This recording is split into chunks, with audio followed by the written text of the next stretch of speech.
President Trump's State of the Union plus Nassar's victim count goes higher amid leadership change at MSU. Is Engler the right move? Stephen Henderson and Daniel Howes join me at the big table. Stay put. MiWeek is coming up. Did you know Roush Enterprises was selected by Google to assemble a test fleet of 100 prototype self-driving cars in 2015? It also produced the new Domino's delivery cars. And speaking of Domino's sells well over 2 million pizzas per day around the world, and half of their sales are digital. These are just some of the ways Michigan's pioneers started out as small companies with big ideas. We are business leaders for Michigan. We are committed to making Michigan a top 10 state for jobs, personal income, and a healthy economy. Masco Corporation is proud to manufacture innovative and environmentally friendly products for the home. Delta faucets, Kraft Made in Maryland cabinets, and Behr brand paints have all been designed with you in mind. Masco and its family of companies, serving Michigan communities since 1929. Funding for this program is provided by Delta Airlines. Keep climbing.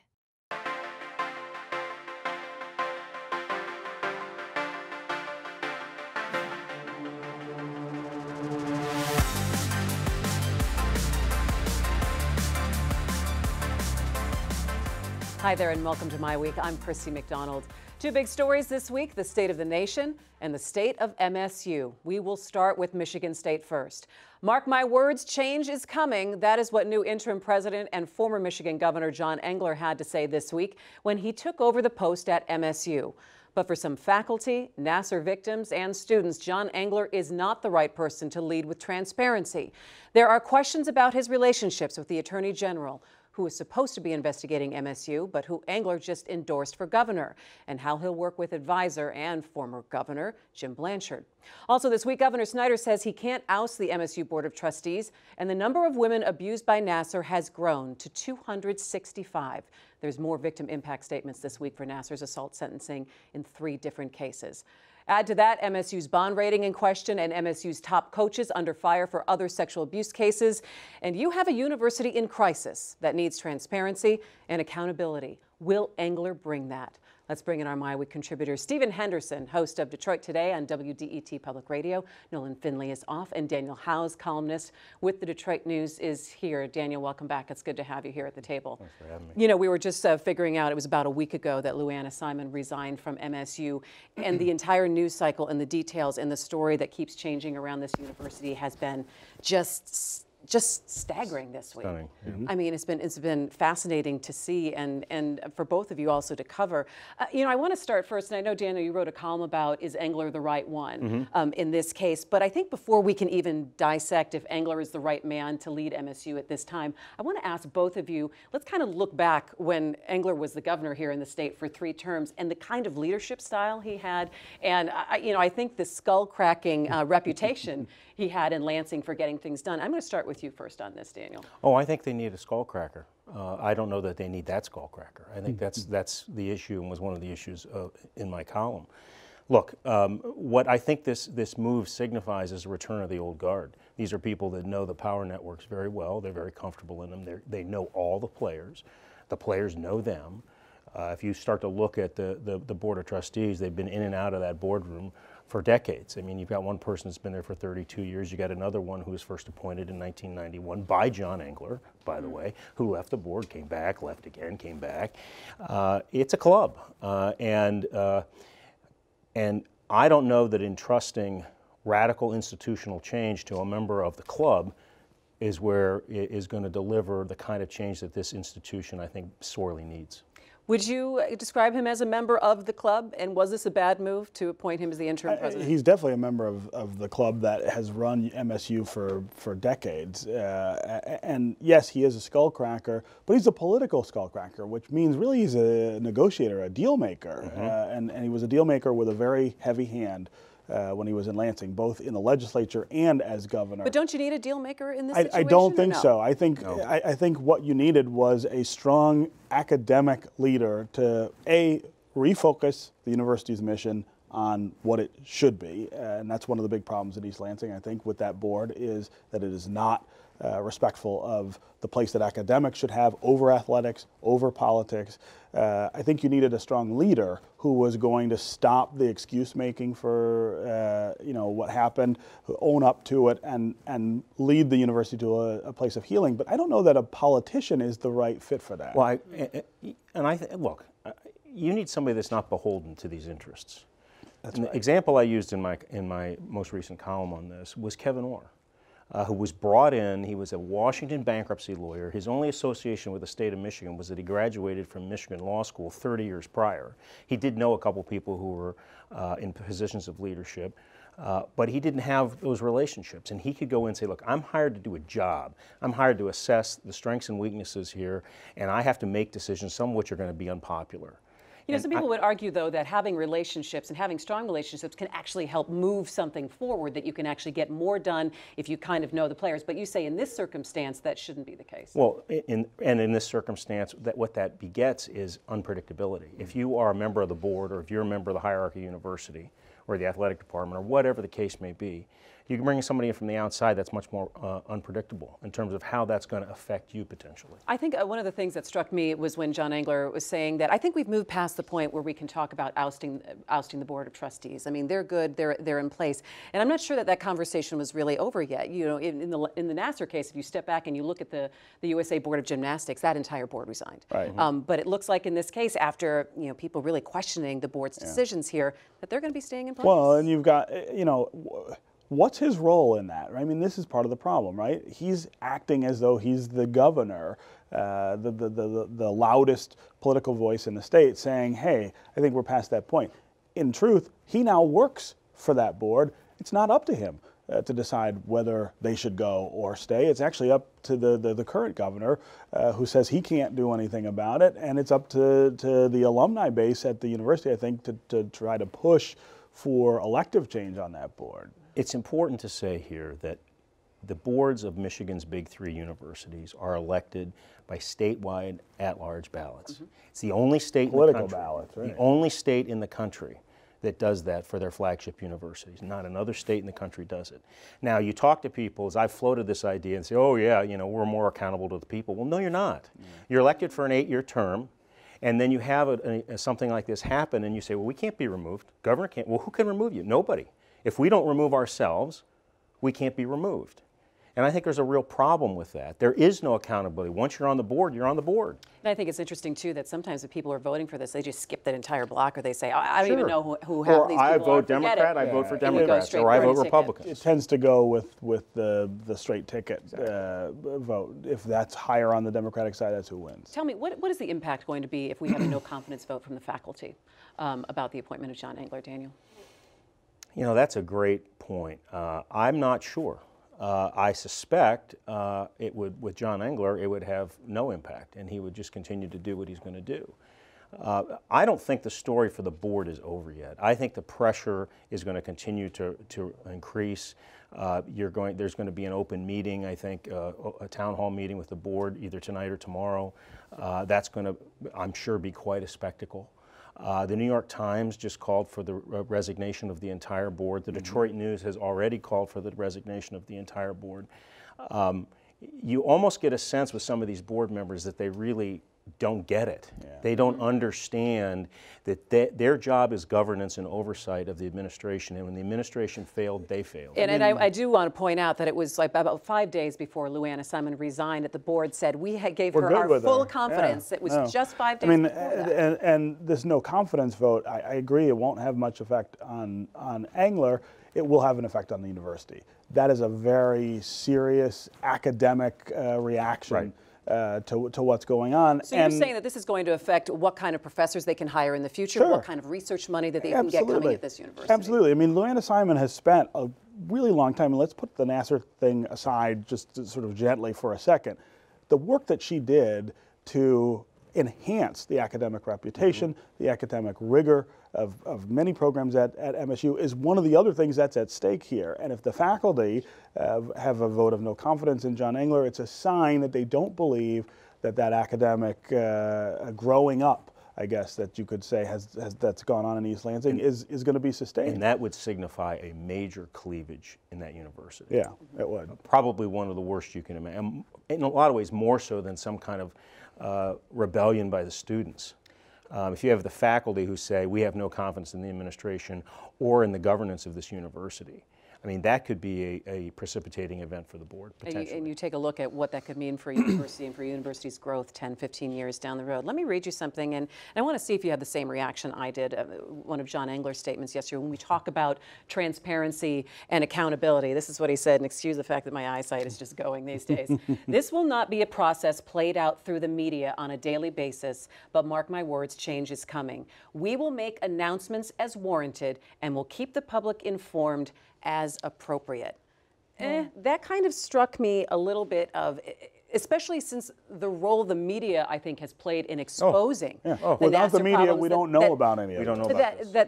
But John Engler saying, now, you're not going to be hearing about this every day, and we'll let you know when you need to know something. Let me tell you something. John Engler has not been a politician in how long, Stephen?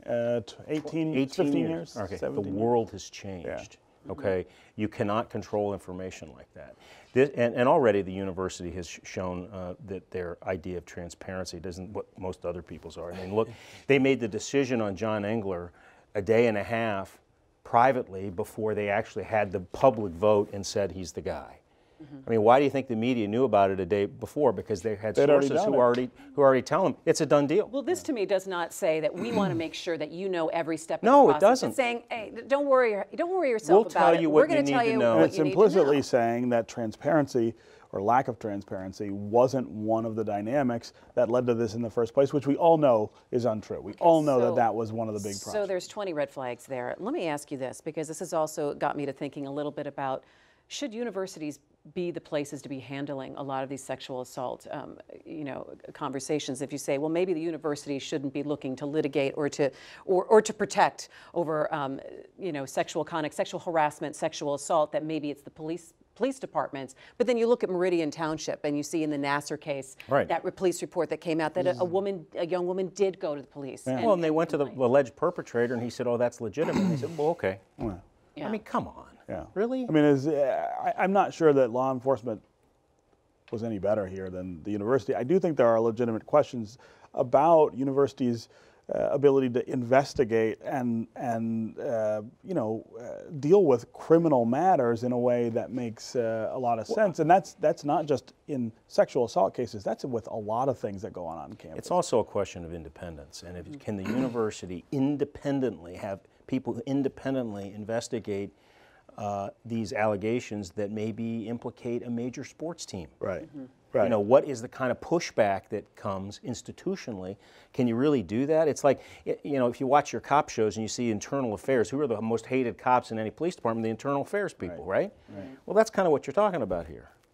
Let me ask you about this, since you brought up some of the other major sports. We've had Mark D'Antonio and Tom Izzo, of course, that have had to answer a lot of questions as well. And where do you see their role in almost kind of being de facto spokesman for the university, or being those men that people want to hear from, during this entire crisis? And where do you see kind of their role playing out, especially as people are really following Michigan State basketball and the run that the team is making? It all seems a little convoluted. Yeah, well, I mean, I think that there are legitimate questions that both D'Antonio and Izzo have to answer. I think from the ESPN report. Yeah, I think D'Antonio's done a better job so far of being upfront and answering those than Izzo has. He's still being a little cagey. I think more to the point, they fit into this larger narrative of the role that sports and politics plays in East Lansing and who governs that university, who's in charge. Is East Lansing different, though, from other big universities? I think it's different from the other university down the road in this state. So you're saying that U of M does not operate in this way? I don't think it operates the same way. That's not to say there aren't problems with governance. Its board is also just as politicized. Right. I mean,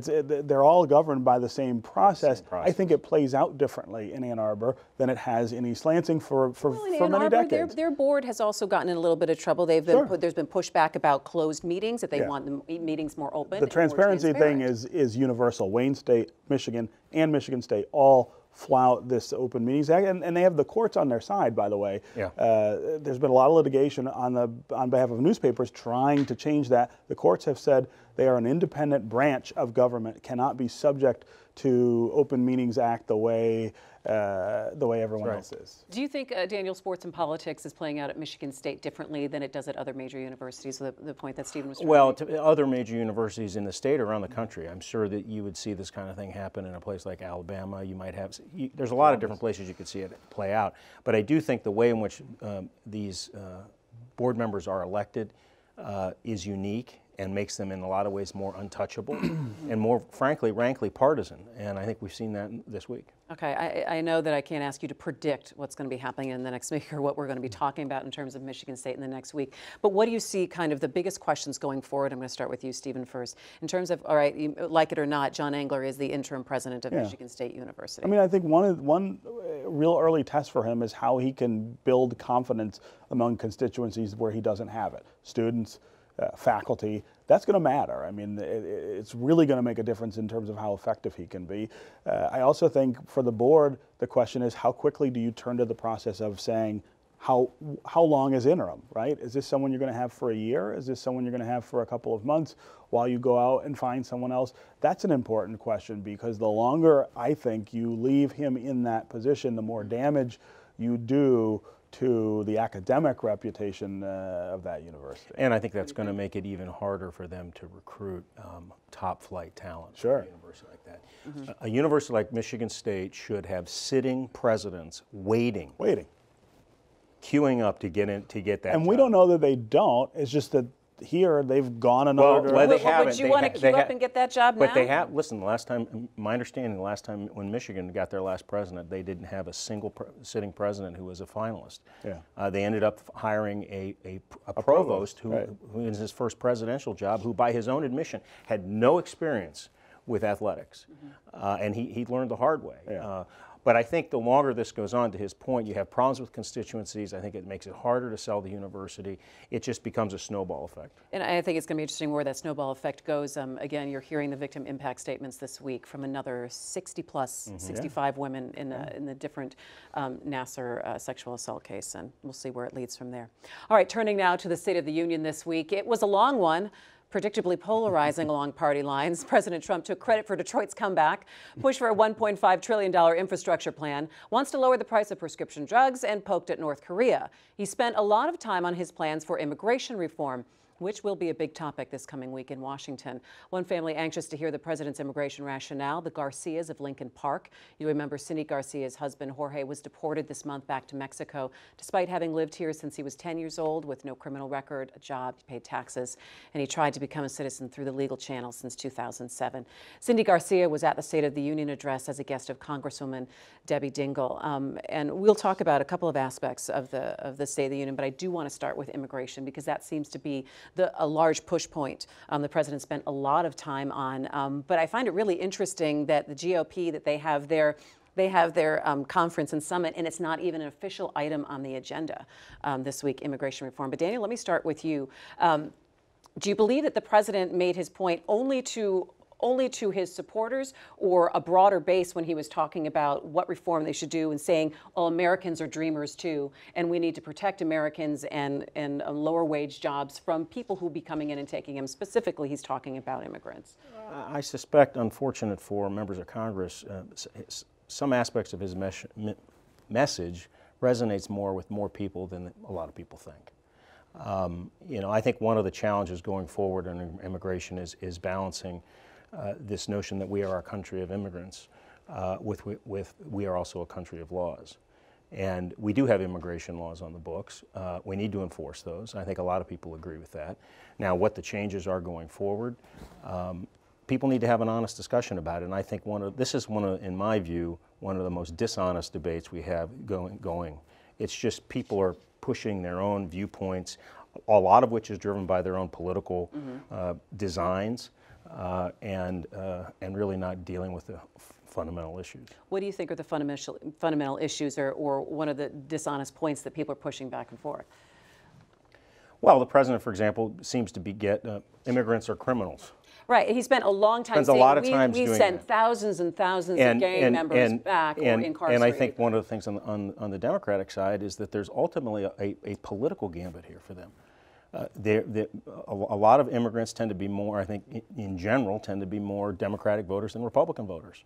And there's a benefit for that. Yeah, the big problem with what this president is talking about and what he talked about during the State of the Union is, so if you think back 2 years ago when he was starting to run for president, he was talking a lot about illegal immigration, right? He wanted to build a wall between this country and Mexico. He still wanted does. to crack down. But notice how the debate has shifted on his side to legal immigration and changes to legal immigration that are fueled by this nationalist and bigoted set of philosophies that now exist in the West Wing, talking about this idea of quote-unquote merit-based immigration. That's code for going back to a time when we look at where somebody is coming from and think about who they are and what their ethnic background is before we let them into this country. That's the danger, I think, and that's a different debate. In what he's talking about. Well, but it's also part of kind of a four-pronged approach that the president is looking for when he's talking about immigration reform. But when you look at what Congress has to deal with in terms of with the DACA protections that's running out in early March, I guess what do you think that they're actually going to be able to get to or actually going to be able to push through?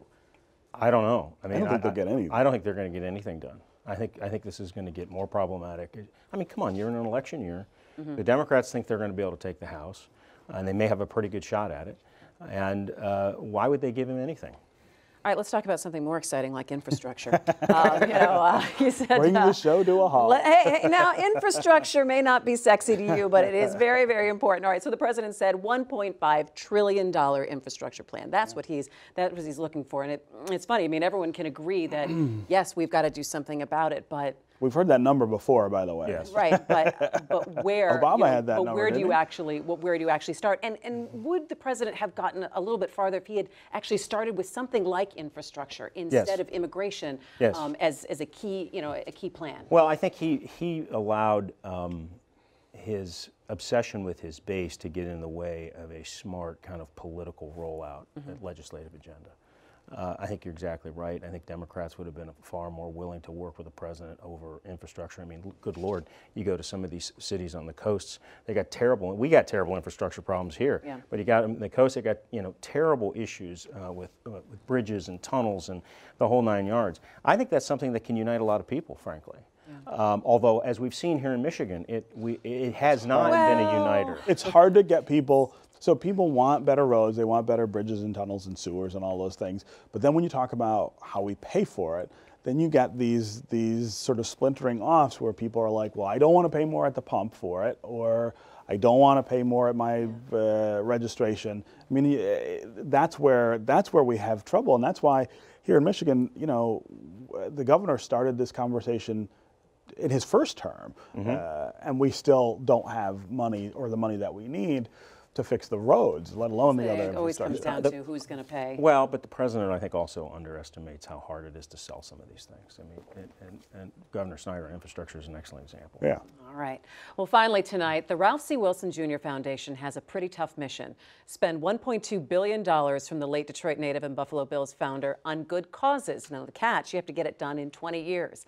The foundation is headquartered in Detroit and has already started infusing money into Southeast Michigan and 9 counties in New York. And this Sunday on Detroit Public TV, we're showing a new documentary called Ralph. It gives you an intimate look at Ralph C. Wilson Jr., his work ethic, his success in business and with the Bills, and why he wanted to give back. Here's Dave Engler, the CEO of the Ralph C. Wilson Jr. Foundation. You're also going to hear that Ralph was the champion of the small market. While the NFL was moving only to these kind of large markets, he did everything he could to make sure that the small markets had a presence, that NFL football would not just be about New York and LA, that it would be about people who cared about the game in places like Buffalo and Green Bay. He kept that franchise in Buffalo for all those 54 years of ownership, when he could have sold it and made a lot of money moving it to a bigger city. It's because he believed that everybody deserves that kind of special treat you had from professional sports. So that's 1 o'clock on Sunday, so you can watch that before you watch the Super Bowl. But you know, it is a problem that people laugh at, but a tough problem to have. That you have so much money, you've got to start spending it quickly. Well, you got to give away 5% a year of your asset base a year, and if you're making 7% in the market, you end up behind. Which you've been doing lately. You end up behind. You got to have more money. They have more money now than they started with, and they just getting going with building the infrastructure to be able to give it away has been the issue. But Dave Engler is a capable guy. He'll figure it out. Yeah, it'll be good to see what they start spending on. Daniel Howes, it's always good to see you. You can read Daniel in the Detroit News. And that is going to do it for My Week. Thanks so much for joining us. Find us on Facebook and Twitter during the week. We'd love your feedback, and we'd love for you to tell us what's on your mind. I'm Christy McDonald. I'll see you next Thursday. Take care.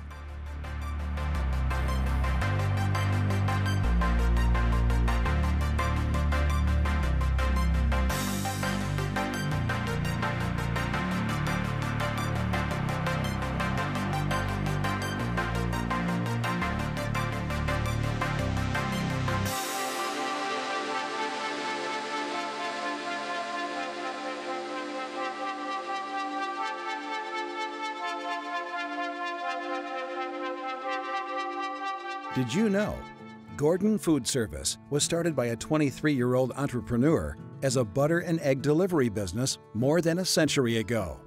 In 1948, school teacher Gerard Wendell Hayworth borrowed $10,000 from his parents to start a woodworking operation in his family's garage. It's now Hayworth Incorporated. These are just some of the ways Michigan's pioneers started out as small companies with big ideas. We are business leaders for Michigan. We are committed to making Michigan a top 10 state for jobs, personal income, and a healthy economy. Masco Corporation is proud to manufacture innovative and environmentally friendly products for the home. Delta faucets, craft-made in Merillat cabinets, and Behr brand paints have all been designed with you in mind. Masco and its family of companies, serving Michigan communities since 1929. Funding for this program is provided by Delta Airlines. Keep climbing.